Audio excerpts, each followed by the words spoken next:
Welcome to The Explainer. Today, we're diving into one of history's most dramatic falls from grace, the story of how the mighty Persian Empire, a global superpower for 200 years, was brought to its knees in less than a decade. And that really is the question, isn't it? How can something so massive, so powerful, an empire that was the largest the world had ever seen, just disappear in 8 short years?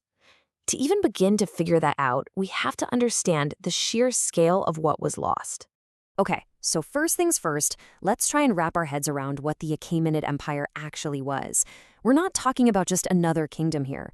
For 2 whole centuries, this was the center of the known world, a civilization that literally shaped the course of history. At its peak, the empire stretched across a mind-boggling 5.5 million square kilometers. To put that into perspective, this was, without a doubt, the largest and most powerful empire the world had ever known up to that point, a true ancient superpower. And this wasn't some flash in the pan.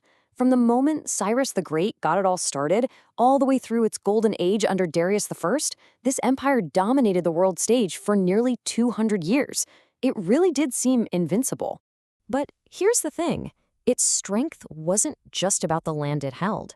What really made it special, what set it apart from everyone else, was this completely revolutionary idea about how to actually, rule. And this quote right here, it pretty much sums up that Persian innovation. See, instead of just crushing the people they conquered, Cyrus the Great pioneered a policy of relative tolerance. He famously let people keep their own customs, their own religions. This was a totally radical idea for its time, and he even had it recorded on what we now call the Cyrus cylinder. So where did all this power, all this wealth, all this groundbreaking ideology come together? Well, it all culminated in one incredible city, the imperial capital, Persepolis. This place was the absolute beating heart of the empire. And when I say it was the world's stage, I really mean it. The carvings on its walls tell the story. You've got ambassadors from Egypt, delegates from Greece, people bringing tributes all the way from India. All of them, right there, coming to pay their respects. It was a living, breathing display of the empire's insane reach and power.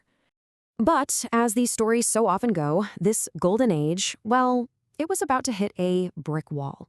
A very sudden, very shocking brick wall. And it all started with the arrival of one man from the West. And this right here really shows you how unbelievable this whole thing was. On one side, you have the Achaemenid Empire, 200 years of established power, of tradition. And on the other, the whirlwind 8-year campaign of a young Macedonian king, Alexander, leading a smaller but brilliant and battle-hardened army. The mismatch is just staggering. Seriously, just let that sink in. 8 years, 2 centuries of power and stability completely taken apart in less than a decade. I mean, at the time, nobody would have believed it was even possible. And this wasn't some neat and tidy handover of power. Oh no. The end was violent. It was symbolic. It was designed to completely and totally wipe an entire era off the map. In 330 BC, Alexander delivered the final, crushing blow. He gave the order to burn Persepolis to the ground. And look, this wasn't just some act of war. This was a statement. By torching the very city where the world came to pay tribute, he was shouting to everyone that the age of Persia was decisively over. Done.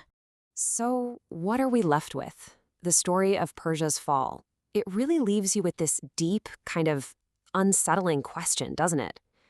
If the greatest empire on earth can just vanish in the blink of an eye, what in the world is truly permanent? It's a stark reminder from history that even the most powerful structures can be way more fragile than we think.